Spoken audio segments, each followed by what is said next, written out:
Welcome back. It's now time for the business day.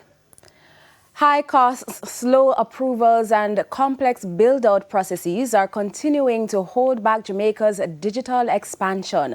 Industrial leaders say the country still faces major challenges in expanding its digital infrastructure, with those barriers limiting wider and more reliable connectivity across the island. Deidre Thomas reports. When Hurricane Melissa hit Jamaica last October, it left more than just physical damage. It also exposed how quickly communities became digitally isolated when critical communication infrastructure got disrupted. That experience is now turning attention to the challenges industry leaders face in rebuilding. Vice President of Flow Jamaica, Stephen Price, says one of the biggest challenges is the time and cost involved in building cell sites across the island. For small island developing states like ourselves, wire technology is extremely expensive. For me to run cables, fiber aerially, will cost me about $240 per home. Right? To microtrench, maybe upwards of $800, $900 to pass a home. To really build ducts underground, we're talking about $1,200, $1,500 to pass a home. Now, the cry is always going to be on affordability and those things, and for the consumer in our small island developing states to afford this is a significant cost, right?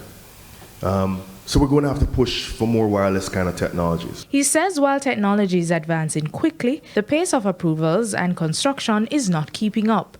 The telecommunication provider is calling for a more streamlined process between regulators and government agencies. To get one site up in my country, it takes an average of probably about maybe 14 months, Stephen? If you can. If we can.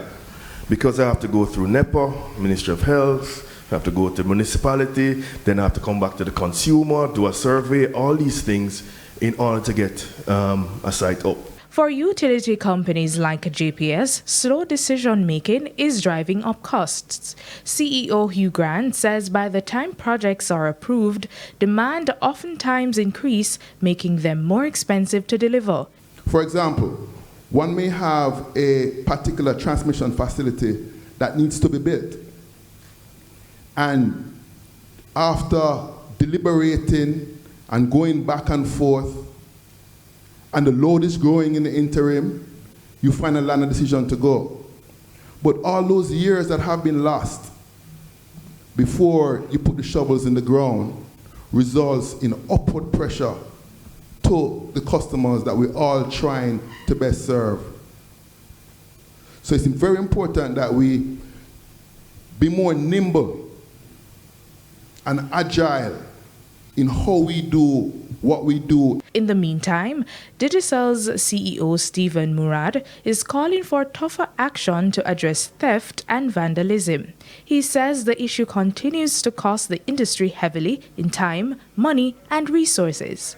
We would like to see pressure from the regulator on the policymakers and the judiciary system to make those things a much stronger deterrent, and then when they get caught, more tougher sentences, because I can't tell you the amount of money we have to, and I'm sorry, forgive my direct waste in terms of time, energy, resources, capex spend, OPEX spend that we have to face here in Jamaica every single day.